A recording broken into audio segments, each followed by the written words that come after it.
We've got 2 days to go until Election Day, and the latest post-ABC tracking poll shows this. Hillary Clinton with a 5-point lead among likely voters with 48% support. Donald Trump has 43% support. Gary Johnson with 4%, and Jill Stein now with 2%. Joining us right now is Dr. Jill Stein, the Green Party presidential candidate. Dr. Stein, good to see you. Thank you so much for joining us. Great to see you, Maria. First, your reaction to this latest poll. Well, you know, there's polls and there's polls. Most of them actually undercount our voters, which are millennials, independents, people of color, and immigrants. They are systematically undercounted, so odds are we're much higher. In fact, recent polls have shown us at 4 and 5%. And let me just say that 5% is a critical threshold for America, because it means then we will have an independent major party that the American people are actually clamoring for. As you know, most Americans actually find this election repulsive, and that's the word that was used in the latest polling in the New York Times. That's 80% who find this a repulsive election with the most disliked and untrusted candidates. And the American people have been systematically denied the knowledge that there is another choice which is not bought and paid for by Wall Street, by the war profiteers, by the fossil fuel giants. That's the kind of independence the American people are really hungry for, especially after this election. You make a good point, but let's be realistic. You're not going to be the next president of the United States based on these numbers. And so my question to you is, how do you continue your messaging? What are you going to do to keep this conversation that you have brought to the table alive? Thank you, Maria. You know, and that's exactly the point that I want to drive home, which is that if we hit 5%, that is a breakthrough, because at 5% we become a nationally recognized party. We immediately have $10 million out of the starting gate in the next presidential election, and it means we have automatic ballot access on most states. So that means that Americans actually are guaranteed that you have a choice. So make your vote count. You know, don't throw your vote away on more of a political system that has thrown you under the bus. You can actually invest your vote in this race in a real movement for change, and that is transformative. Coming out of this race, we're going to be focusing on two things in particular that have really bothered the American people. Number one is that Americans deserve to know who they can vote for.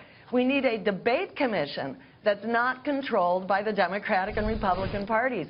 So we're going to be creating a campaign to throw out this biased two-party commission on presidential debates that silences political opposition at a time that the American people are hungering for it. We're going to create a real People's Commission for the presidential debate. Well, you say a lot of the polls undercount millennials and different groups, but also, you know, the support for independent candidates, and I'm independent politically myself, but the support for independent candidates tends to shrink closer and closer to the election.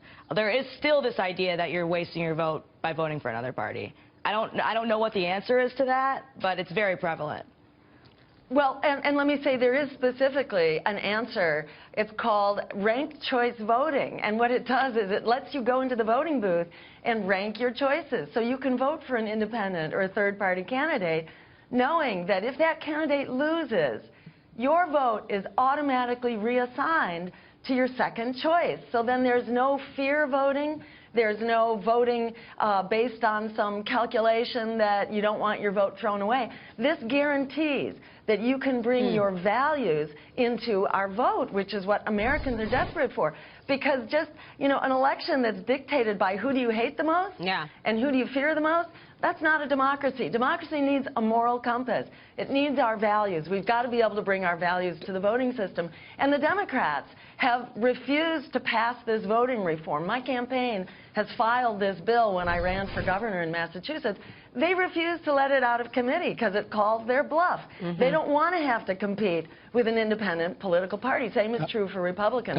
So this is all for voters. And I encourage people, go to Jill2016.com and become a part of this real movement for the change that we need, and invest your vote in that movement by voting green in 2016. You can make all the difference. Dr. Stein, I've seen you speak before in an interview where you say that Mr. Trump is a safer choice for the world. Could you elaborate on that a little?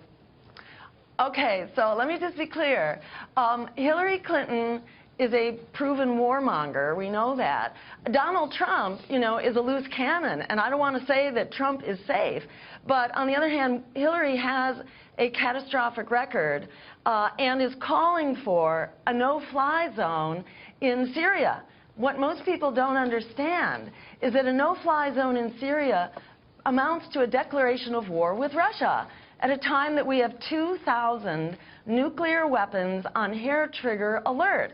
This is unbelievably dangerous. The former leader of the Soviet Union, Mikhail Gorbachev, just said 2 weeks ago that this is the most dangerous moment in human history for the development of nuclear war. Right. So, you know, I will not sleep well if Donald Trump is in the White House, but we shouldn't fool ourselves into thinking that all is well if Hillary Clinton is in the White House. So will you... I will sleep best, knowing that we have a strong movement for a really rational foreign policy based on international law and human rights, not on brute military force. If it's clear you're not going to win, will you tell your supporters to vote Trump?